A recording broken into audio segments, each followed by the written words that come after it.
नमस्कार साथियों, आज मैं साहिबा विक प्रस्तुत हूँ आपके सामने लेकर अपना channel that is A1 English 360 degree.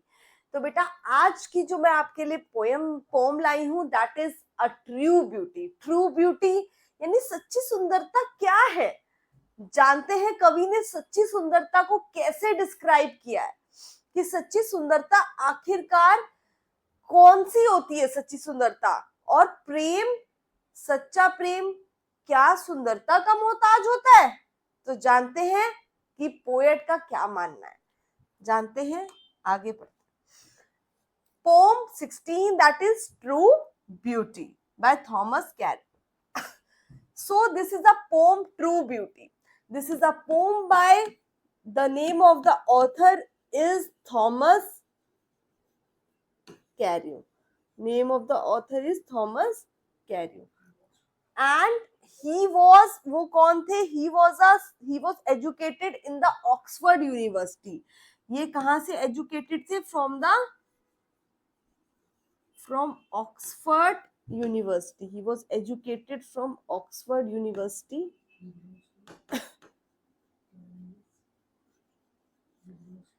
He was a Cavalier poet. ये Cavalier poet थे जो belong करते थे कैरोलाइन एज से.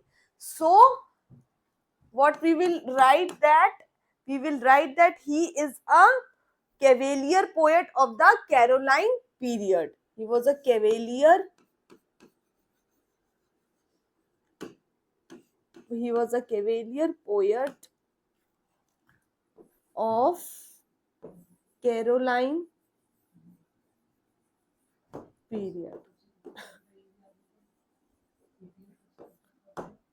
So he belongs to the 17th century. ये जो poem है, this is a 17th century poem. ये 17th century poem है.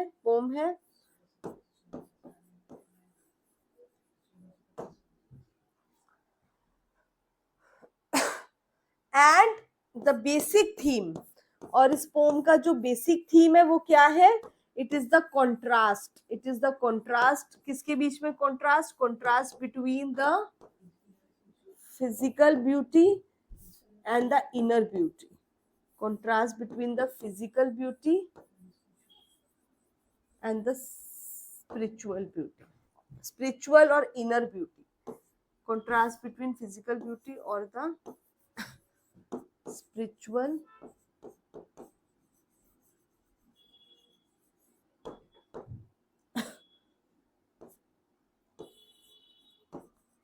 or the spiritual or inner beauty.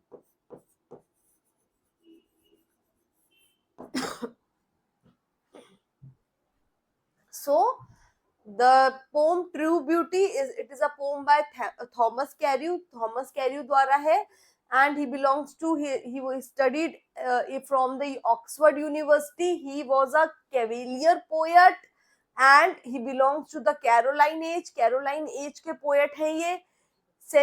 This poem was written in 17th century. ये poem लिखी गई थी 17th century में. इस poem का theme है contrast. क्या contrast? Between the physical beauty and the inner beauty. Inner beauty और physical beauty में क्या contrast है और सच्चा प्यार क्या होता है, इसकी पूरी परिभाषा इस poem में दी गई है. He was also a court poet. ये court poet थे. किसके दरबार में court poet थे? चार्ल्स फर्स्ट के दरबार में. बेटा देखिए ये जो कैरोलाइन पीरियड है ना, ये कैरोलाइन पीरियड हमारा था 1625 से लेके 1649 तक का कैरोलाइन पीरियड था. अब ये जो पीरियड था, इस समय किसका राज चल रहा था? इस समय राज चल रहा था चार्ल्स फर्स्ट का. और ये जो चार्ल्स फर्स्ट थे, इन्हीं के कोर्ट में ये जो थे, मतलब जैसे कहते हैं ना एक नवरत्न कोर्ट के अंदर होते हैं, नवरत्न, वैसे ये चार्ल्स फर्स्ट के कोर्ट में एक रतन थे, एक पोएट थे रतन के रूप में. मतलब ही was a poet in the court of Charles first. कौन? Thomas Carew. Thomas Carew Charles first के कोर्ट में थे और ये स्पेशली कोर्ट के उसमें लिखते थे. एंड ये जो थे थॉमस कैरी, इनका जो कंटेम्परेरी था, इनके जो कंटेम्प्रेरी पोएट थे, मतलब जो इनके टाइम में और जो दूसरे पोएट हुए, उनमें एक मुख्य पोएट का नाम हमारे सामने आता है, उनका क्या नाम है? Ben Jonson. So his contemporary की अगर बात करें कि इनके कंटेम्प्रेरी पोएट कौन थे? कंटेम्प्रेरी थे बेन जॉनसन. इनके कंटेम्प्रेरी पोएट थे बेन जॉनसन. बेन जॉनसन उनके कंटेम्प्रेरी थे और इनके बहुत क्लोज फ्रेंड थे. उनका नाम था John Donne. John Donne was his close friend. So इनके फ्रेंड का नाम था जॉन डोन. सो अगर हम फ्रेंड की बात करें तो हिज फ्रेंड वॉज, इनके फ्रेंड थे John Donne. John Donne was his friend. और ये जो लिखते थे, इनके बेसिकली जो थीम्स थे राइटिंग के, वो क्या थे? लव, ब्यूटी, लॉयल्टी, डिवोशन, इन थीम्स पे ये लिखते थे. सो अगर हम इनके कॉमन थीम्स की बात करें तो इनके जो कॉमन थीम्स थे वो क्या थे? लव, ब्यूटी, लॉयल्टी, डिवोशन, ये सब इनके कॉमन थीम्स थे जिसपे ये लिखते थे. अपनी पोम की तरफ तो आ गए अपनी poem the true beauty. He that loves a rosy cheek or coral lip admires, यानी कि a man who falls in love, एक व्यक्ति जो किसी से प्रेम में पड़ जाता है सिर्फ इस कारण से, किस कारण से जानते हैं?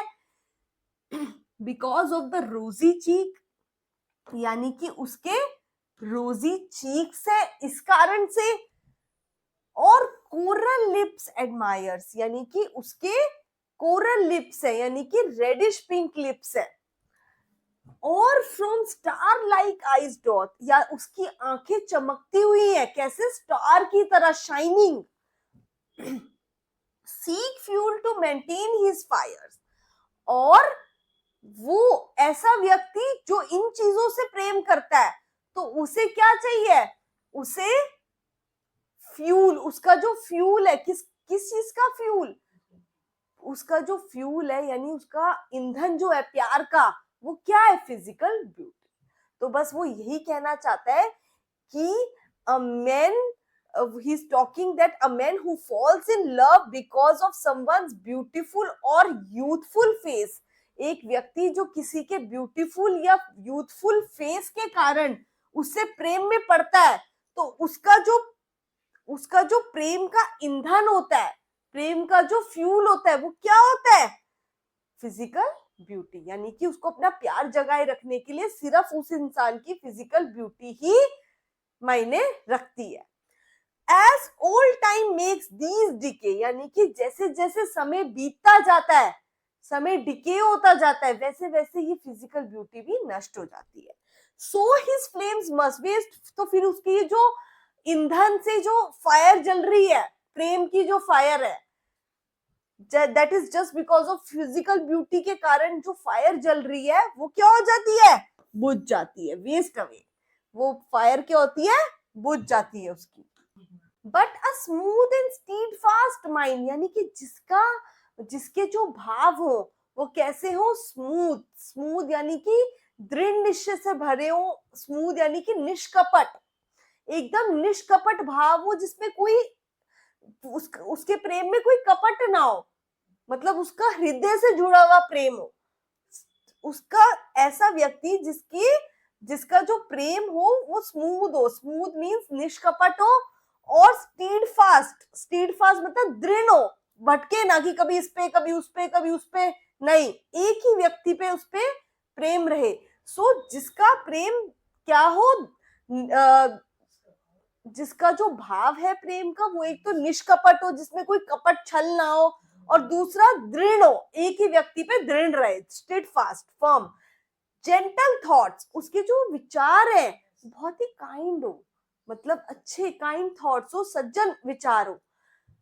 काम डिजायर्स, जिसकी इच्छाएं बहुत शांत हो, चंचल मन ना हो कि इधर कभी भटक रहा है, कभी इस पे भटक रहा है, कभी उस पे.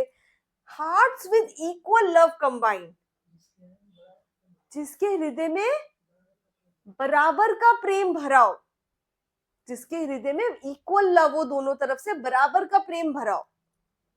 किंडल नेवर डाइंग फायर्स, यानी कि ऐसे जो प्रेम है, कैसा प्रेम, जिसमें कोई कपट नहीं है, जो दृढ़ है एक ही व्यक्ति पे, जो जेंटल है, यानी कि सज्जन, जेंटल थॉट्स हैं, जिसके काइंड और सज्जन थॉट्स हैं, जिसकी डिजायर्स बहुत ज्यादा नहीं है, काम डिजायर्स है, शांत इच्छाएं हैं, कि इतना है, ये व्यक्ति जो है जैसा है वैसा ही मुझे पसंद है, जिसकी काम डिजायर्स है, हार्ट्स में इक्वल लव है उसके लिए, प्रेमी के लिए। एंड किंडल नेवर डाइंग, ऐसे व्यक्ति की किंडल, किंडल मीन्स ऐसे व्यक्ति की जो ज्वाला है, प्रेम की ज्वाला, वो कभी बुझती नहीं है। वेयर दीज आर नॉट, पर जहां पे ये चीजें नहीं है, क्या क्या, पर यहाँ जहां पर ये चीजें नहीं है, यानी कि जहां पे निष्कपट मन नहीं है, या फिर जहां पर दृढ़ता नहीं है प्यार में, जहां पे जेंटल थॉट्स नहीं है, तो उस जगह क्या होगा, उस जगह प्रेम टिकेगा नहीं ज्यादा टाइम तक। वेयर दीज आर नॉट, जहां पे ये सब नहीं है, आई डिस्पाइस, मैं वो हेट करता हूं। डिस्पाइस मीन्स हेट, मैं हेट करता हूं ऐसे प्रेम को जहां ये सब नहीं है। लवली चीक्स और लिप्स और आईज, जहां पे सिर्फ क्या है, लवली चीक्स को देखा जा रहा है, होठों को देखा जा रहा है, आईज को देखा जा रहा है, फिजिकल ब्यूटी पे इंपॉर्टेंस दी जा रही है, तो मैं हेट करता हूं ऐसे प्यार को, because I give importance to the inner beauty, जहां पे ये सब गुण है, यानी कि प्रेम में निष्कपट मन है, दृढ़ता है प्रेम के अंदर, काइंडनेस है थॉट्स के अंदर, काइंडनेस है, मतलब कि ये मेरा प्रेमी है, उसके लिए काइंडनेस है मन में, एक दया का भाव, एक काइंडनेस का भाव है। काम शांत डिजायर्स है, जैसा वो है मुझे वैसा ही पसंद है। काम डिजायर्स, बहुत ज्यादा ओवर डिजायर्स नहीं है, मुझे ये भी चाहिए, उसमें ये भी चाहिए, ये भी चाहिए, नहीं। हार्ट्स में इक्वल लव भरा हुआ है, इक्वल प्रेम भरा हुआ है, तो जिसमें ये सब चीजें हैं, वही सच्चा प्रेम है। और ये जो बाकी लवली चीक्स और इनकी रोजी लिप्स की बातें हो रही है, तो ये तो फीके पड़ जाएंगे, जब यूथफुल ब्यूटी खत्म होगी तो ये सब चीजें भी नष्ट हो जाएंगी। तो I despise, I hate this kind of physical love, poet कह रहा है मैं हेट करता हूँ फिजिकल लव से। I give importance to the inner beauty, inner love, अंदर की ब्यूटी को, अंदर के लव को इंपॉर्टेंस देता हूँ, जो हृदय से एक दूसरे को कनेक्ट करते हैं, इक्वल लव करते हैं दो प्रेमी एक दूसरे को, और किसी के भी मन में कपट नहीं है एक दूसरे के लिए, कपट के बिना है एक दूसरे से, और माइंड बिल्कुल काम है एक दूसरे के लिए। कैसे काम डिजायर्स है, ज्यादा ओवर इच्छाएं नहीं है, तुम ऐसे लगो, तुम वैसे दिखो, नहीं, बिल्कुल काम डिजायर्स है। तो ऐसे प्रेम को मैं सपोर्ट करता हूँ। So this is about the poem जो हमने आज की, poem that is the true beauty. आशा करती हूँ आप सब इससे अपने सच्चे प्रेम को ढूंढ पाएंगे। खैर पढ़ाई में ध्यान दीजिए अभी तो अगर कुछ समझ ना आया हो तो कमेंट बॉक्स में कमेंट कीजिए, मेरे से सवाल पूछिए, अपनी प्रॉब्लम्स का वो सॉल्यूशन मैं दूंगी। सो this is the Diwali offer. आप जब तक दिवाली नहीं आती आप मेरे क्या कहते हैं डेमो क्लासेस को फ्री वॉच कर सकते हैं। सुबह 7 बजे आके यूट्यूब पे लाइव क्लास चलती है सुबह 7 बजे, और वर्तमान में हमारा बैच 1499 रुपए का है। आप इस बैच को परचेज कर सकते हैं। This is all for today. You can join me on A1 English 360 degree पे, आप हमें ज्वाइन कर सकते हैं, टेलीग्राम पे भी।